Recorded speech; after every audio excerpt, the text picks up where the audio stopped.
Hosanna, Hosanna, Hosanna au plus haut des cieux. Hosanna, Hosanna, Hosanna au plus haut des cieux. Nous célébrons ton nom, d'un cœur reconnaissant. Tu es le Seigneur glorieux, Hosanna au plus haut des cieux. Gloire, gloire, gloire à Jésus notre roi. Gloire, gloire, gloire à Jésus notre roi. Nous célébrons ton nom, d'un cœur reconnaissant. Tu es le Seigneur glorieux, gloire à Jésus notre roi. Gloire, gloire, gloire à Jésus notre roi. Gloire, gloire, gloire à Jésus notre roi. Nous célébrons ton nom, d'un cœur reconnaissant. Tu es le Seigneur glorieux, gloire à Jésus notre roi. Depuis le soleil levant jusqu'à son couchant, que le nom du Seigneur soit béni. Depuis le soleil levant jusqu'à son couchant, que le nom du Seigneur soit béni. Béni, béni, béni, béni, béni, béni, béni soit l'Éternel. Béni, béni, béni soit l'Éternel. Depuis le soleil levant jusqu'à son couchant, que le nom du Seigneur soit béni. Depuis le soleil levant jusqu'à son couchant, que le nom du Seigneur soit béni. Béni, béni, béni, béni, béni, béni, béni soit l'Éternel. Béni, béni, béni soit l'Éternel. Depuis le soleil levant jusqu'à son couchant, jusqu'à son... C'est une invitation. Que le nom du Seigneur soit béni. Depuis le soleil levant jusqu'à son couchant, que le nom du Seigneur soit béni. Béni, béni, béni, béni, béni, béni, béni soit l'Éternel. Béni, béni, béni soit l'Éternel. Depuis le soleil levant jusqu'à son couchant, que le nom du Seigneur soit béni. depuis le soleil levant jusqu'à son couchant. Que le nom du Seigneur soit béni, béni, béni, béni, béni, béni, béni, béni soit l'Éternel. Béni, béni, béni soit l'Éternel depuis le soleil levant jusqu'à son couchant. Que le nom du Seigneur soit béni. Sa grâce je suis sauvé par le moyen de la foi. Car il paye à ma rédemption quand il mourut sur la croix. Et désormais, je veux servir mon Sauveur.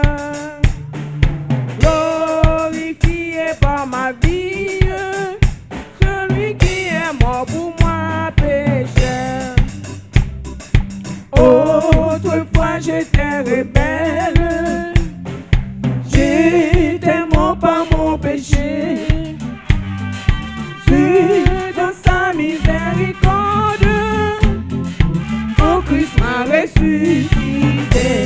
Et désormais, je veux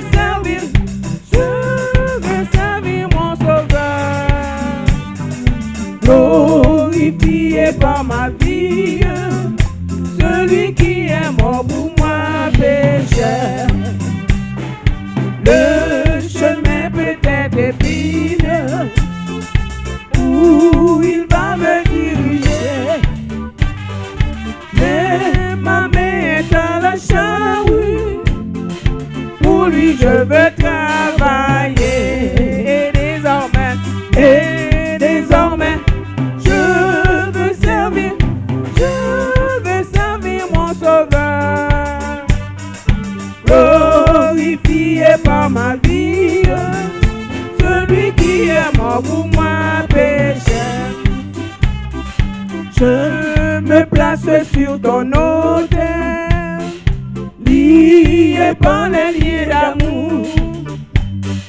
Reçois mon offrande entière, je veux te servir toujours. Et désormais, je veux servir mon Sauveur. Glorifié par ma vie, celui qui est mort pour moi, pécheur. Je me place sur ton autel, lié par les liens d'amour. Reçois mon offrande entière, je veux te servir toujours. Et désormais, je veux servir mon Sauveur. Glorifié par ma vie, celui qui est mort pour moi, pécheur. Le chemin peut-être épineux où il va me diriger, mais ma main est à la charrue, pour lui je veux travailler. Et désormais, je veux servir mon Sauveur. Glorifié par ma vie, celui qui est mort pour moi, pécheur. Et désormais, je veux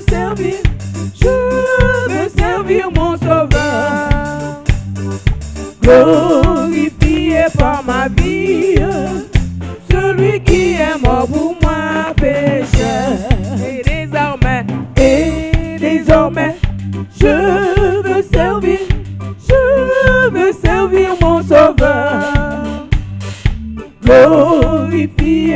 ma vie, celui qui est mort pour moi, pécheur.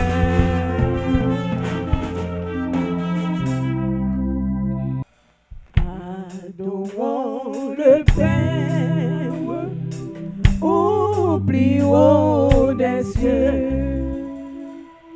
la sainte lumière qui brille en tout lieu. Proclamons sa grâce, le pardon divin, l'amour efficace, le bonheur sans fin. Célébrons la gloire du puissant Sauveur. Chantons la victoire du grand Rédempteur. Il vient sur la terre pour nous secourir. Plus tendre qu'un frère, il voulut mourir.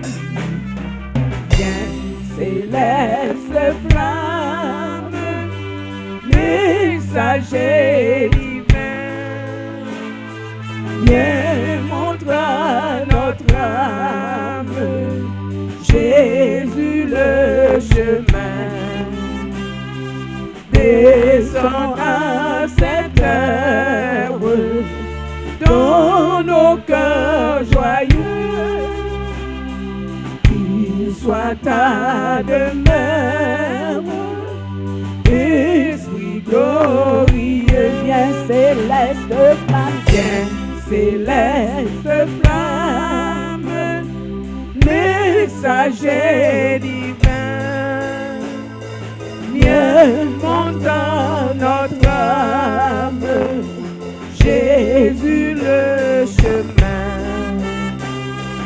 Descends à cette heure dans nos cœurs joyeux, qu'il soit ta demeure, Esprit glorieux. Adorons le Père au plus haut des cieux, la sainte lumière qui brille en tout lieu. Proclamons sa grâce, le pardon divin, l'amour efficace, le bonheur sans fin. Adorons le Père, adorons le Père au plus haut des cieux, la sainte lumière qui brille en tout lieu. Proclamons sa grâce, le pardon divin, l'amour efficace, le bonheur sans fin. Disons gloire à Dieu, gloire à Dieu, gloire à Dieu, gloire à Dieu. Donne gloire à l'Éternel ce matin. Donne gloire à l'Éternel, donne gloire à l'Éternel. Donne gloire à l'Éternel ce matin, donne gloire à l'Éternel. La Bible dit que tous ceux qui respirent louent l'Éternel. Tous ceux qui respirent louent l'Éternel. Tous ceux qui respirent louent l'Éternel. Tous ceux qui respirent louent l'Éternel. Louons l'Éternel ce matin. Louons l'Éternel ce matin. Donne gloire à l'Éternel ce matin. Car l'Éternel est bon. Car l'Éternel est bon. Est-ce que l'Éternel est bon? Dis à quelqu'un que l'Éternel est bon. Dieu est bon. Dieu est bon. Dieu est bon. Quelle que soit la situation, quelles que soient les circonstances, Dieu est. Quels que soient les temps difficiles, Dieu est. Je ne veux pas savoir ce que vous traversez ce matin. Dieu est bon. Pas besoin qu'on ait soit traversé dans la vie. Dieu est. Dieu est bon ce matin. Dieu est fidèle, Dieu est grand. Il est capable. Il est capable. Changez nos voix ce matin. Le message de la réforme est venu après les constatations suivantes. Car le pays était complètement pollué. Et le peuple a refusé de suivre le message de la repentance. Et le message de la repentance était une condition d'accès à la gloire future de Dieu. En dépit de tout cela, le message du prophète passe inaperçu. C'est la même chose, le message de l'évangile passe inaperçu de nos jours. Les gens font semblant de ne pas comprendre. Les gens n'entendent pas. Leurs oreilles sont bouchées, ils n'écoutent pas la parole. Ceci est vrai, ce n'est pas seulement pour les gens qui sont à l'extérieur de l'Église. Mais ceci est vrai aussi pour les gens qui sont à l'Église. Parce qu'ils n'obéissent pas à la parole. Il ne faut pas comprendre, Judas était un peuple païen, complètement païen, mais c'est le peuple de Dieu. C'est au peuple de Dieu que Dieu s'adresse. Il s'adresse à son peuple pour dire, changez vos voies. J'en ai vivre là, le pas bon. Changez vos voies, réformez-vous. Dans le chapitre 4, l'Éternel parle, par la voix de son messager, il a annoncé les jugements sur Juda. Le chapitre 5 nous décrit les raisons du jugement. Et finalement, le chapitre 6 nous dévoile que Jérusalem serait tombée au milieu des souffrances. Du chapitre 7 à chapitre 10, le prophète a prêché devant la porte du temple. C'est un message de réforme. Le mot réforme appelle à un changement radical.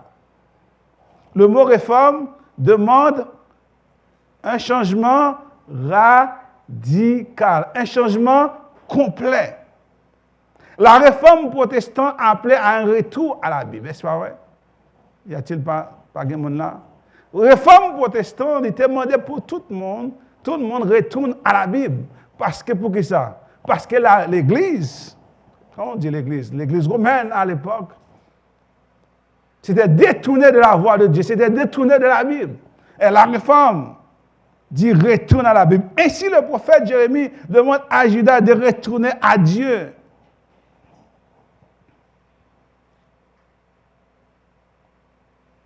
Retourner à Dieu. Retourner à Dieu, qui plus est, l'Éternel a demandé à Jérémie de placer à l'entrée du temple. Parce que cette place est stratégique. C'est là où passent tous les leaders de la nation. Ce ne fut pas un message adressé à un groupe de personnes, mais à toute la population. Le message de la réforme, les politiciens parlent de réforme. Premièrement, le message de la réforme, comprends. Les politiciens parlent de réforme. On va réformer, on va changer les choses. Où chaque parti propose, où chaque parti politique propose des changements. En fin de journée, en fin de temps, ce ne sont pas des réformes en profondeur, ce ne sont que des bla bla bla bla bla. Parce que tout le monde veut avoir le pouvoir. Une fois arrivé au pouvoir, il n'y a pas vraiment de changements, ce sont des changements juste pour camoufler les gens. Ou ce sont des changements biaisés. Parce qu'il y a un groupe de personnes qui leur dit qu'il faut faire des changements. Parce qu'il y a un groupe qui n'auront plus beaucoup d'argent, il te dit parce que ça va leur donner plus d'argent, il dit il faut faire ça, il faut faire ça, il faut faire ça. Ce ne sont pas des vrais changements. Les changements que l'Éternel propose ici, c'est un changement complet, un changement radical. Le message du prophète, il se dirige vers une réforme complète dans laquelle le peuple et leurs leaders doivent retourner à Dieu. Le texte nous dit clairement dans le verset 3 que la réforme était conditionnelle. Il n'y a pas de détour. Ils doivent retourner à Dieu. pour espérer vivre dans le beau pays de Juda, le peuple doit absolument retourner à l'Éternel. Adopter une bonne conduite, l'Éternel dit. Adoptez une bonne conduite. Et faites ce qui est bien. Alors je vous laisserai vivre en ces lieux. Ça, c'est notre traduction. La Bible dit chemin comme les bons noms. Le peuple pense que Dieu ne fera pas ce qu'il a dit. Il s'appuyait sur le temple qui est la demeure de Dieu à Jérusalem en disant, voici le temple de l'Éternel, voici le temple de l'Éternel.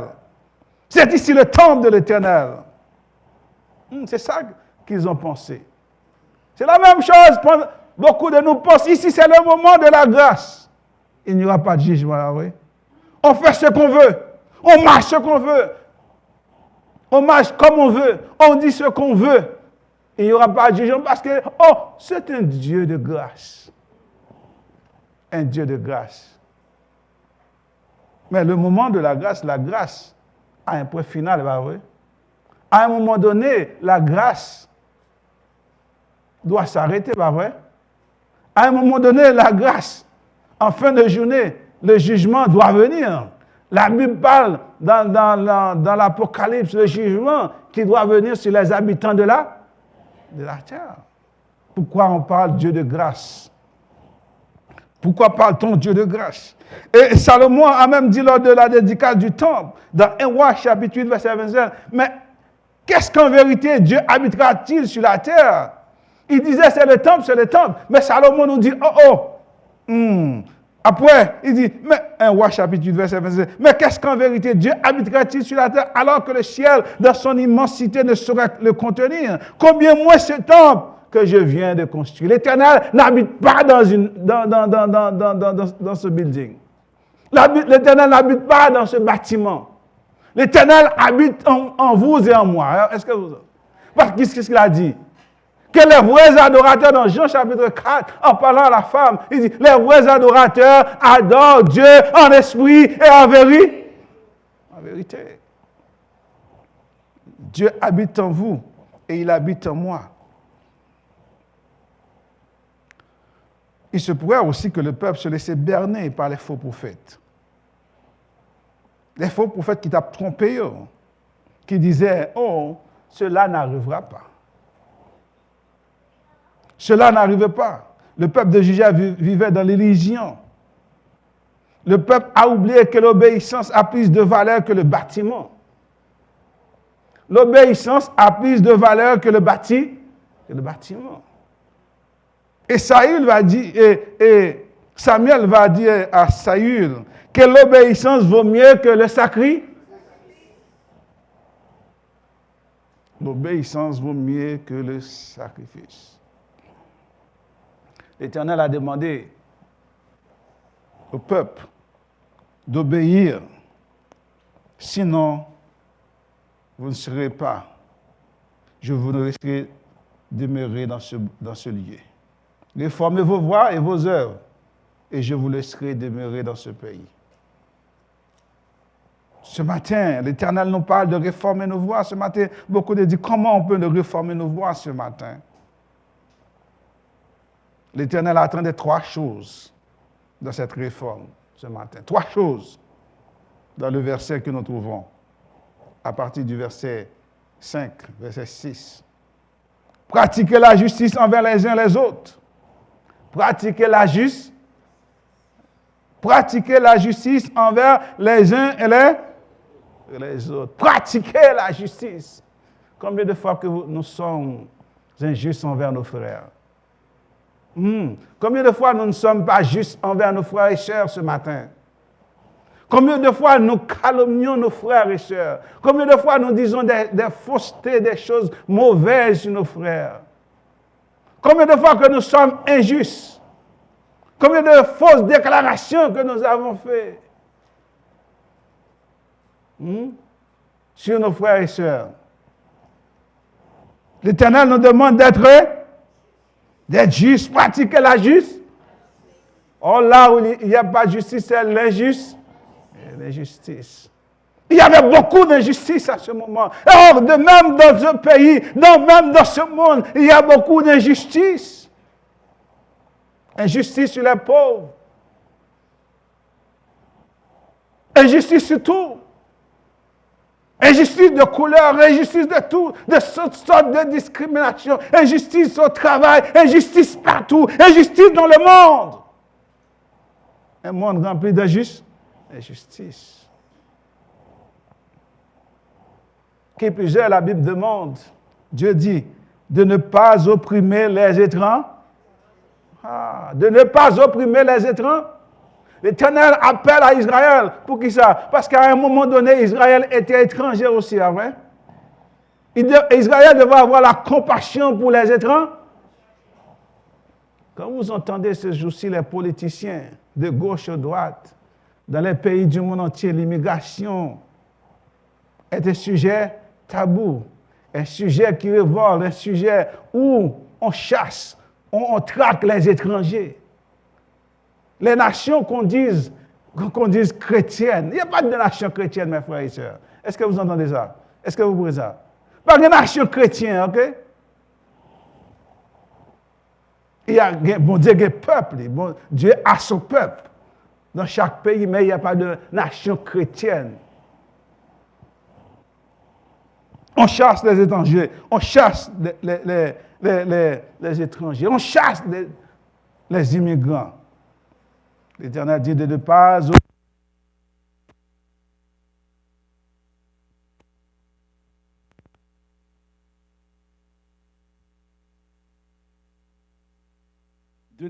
opprimer les étrangers.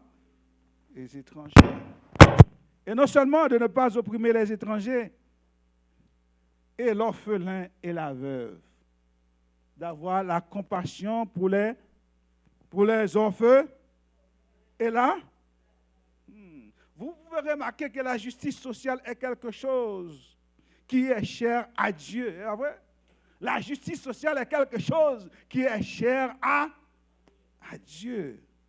Dans Isaïe 58, Dieu ne prenait pas plaisir dans les jeunes, dans leurs jeunes. Pourquoi? Allez, lisez Isaïe 58. Et le prophète Amos nous fait comprendre que Dieu annonce le malheur à ceux qui prennent plaisir dans l'injustice. Amos chapitre 6, verset 12-14. A-t-on vu des cheveux galoper sur le roc, laboure-t-on la mer avec des bœufs, mais vous changez le droit en poison. Est-ce que vous avez entendu cela? Ils changent le droit en poison. C'est ce qu'on appelle l'injustice. Vous réjouissez le fruit de la justice en de l'absinthe amère. Vous vous réjouissez d'avoir pris l'eau de bar. Vous dites, n'est-ce pas, grâce à notre puissance que nous avons pris Canaïm. Voici ce que déclare l'Éternel, le Dieu des armées célestes. Ô communauté d'Israël, je vais susciter contre vous une nation qui vous opprimera depuis l'eau de Hamar et jusqu'au torrent de la Araba. Ils le contraire de ce que Dieu leur demande. Ils font le contraire de ce que Dieu leur demande. Deutéronome chapitre 14, verset 29. La même chose.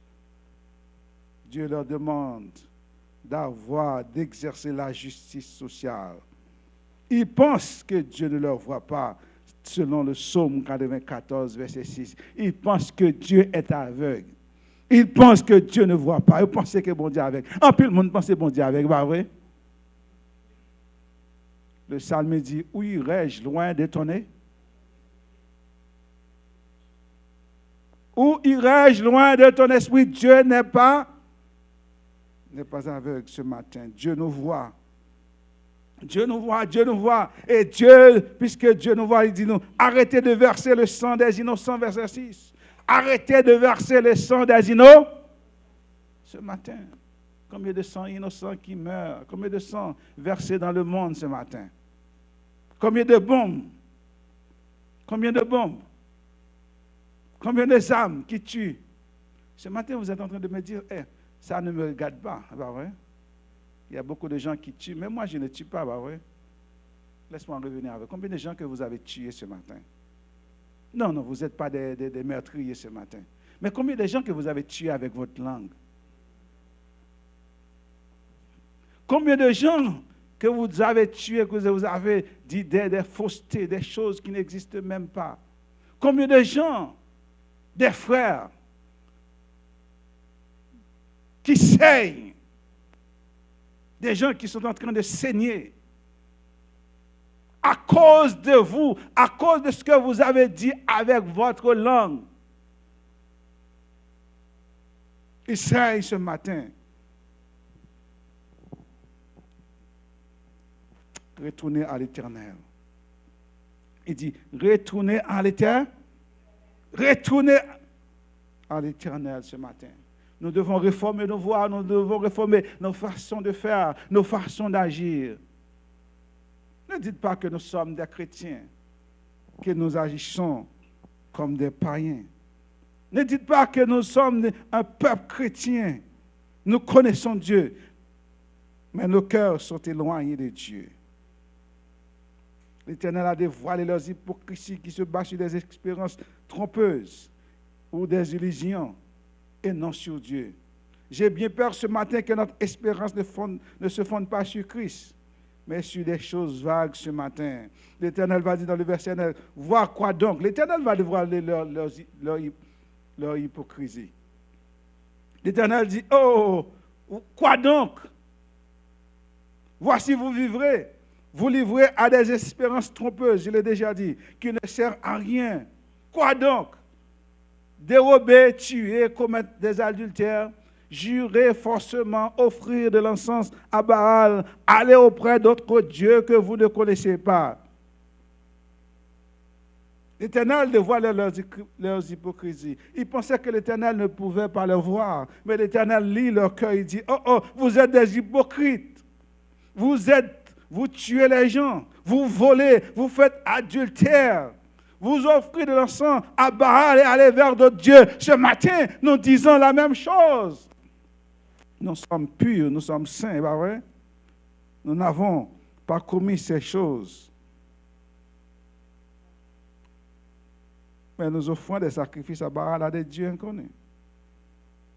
Nous offrons. Quand nous abandonnons, quand Dieu n'a pas la priorité dans notre vie, quand Dieu n'est pas le numéro 1 de notre vie, nous abandonnons Dieu. Nous allons vers Dieu, d'autres dieux. Et la Bible dit, vous n'aurez pas d'autres dieux devant moi. Combien de dieux que vous avez créés dans votre vie? L'argent n'est pas un dieu pour certains.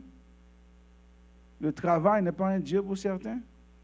Vous adorez le travail plus que Dieu, oui. Il y a des gens qui disent, mais qu'est-ce qu'il est en train de dire là? Parce qu'on doit travailler. On doit travailler, bah oui. Donc, puis le monde dit, ça m'a dit là, parce que faut nous travailler, bah oui. Mais quand le travail prend la priorité, prend la première place de Dieu, c'est une idolâtrie. Et toute idolâtrie est un péché. Et tout péché a une conséquence.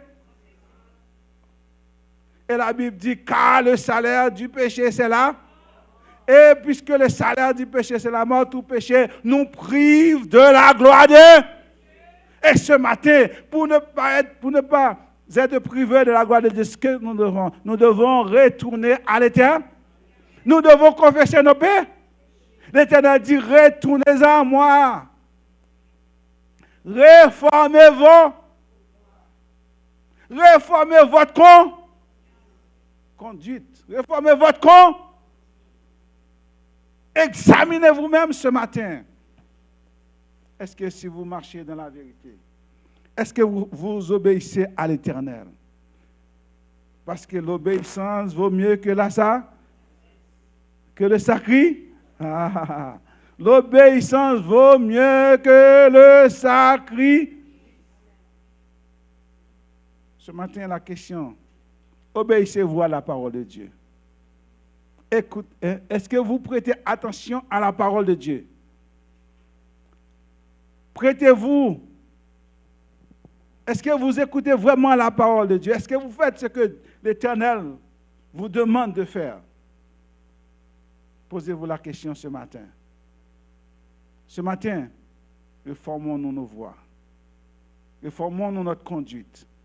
Donne gloire à Dieu, mets Dieu en priorité dans notre vie. La grâce, c'est la même chose. Le peuple dit, nous sommes le peuple de Dieu, il y a le temps de Dieu, la demeure.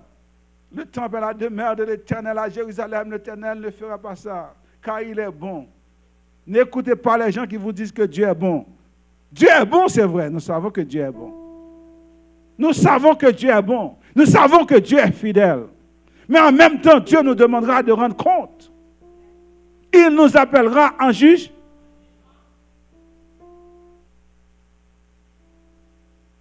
À ce moment-là, je vous demande de réformer vos voies. Que l'Éternel, que le Dieu de paix vous garde.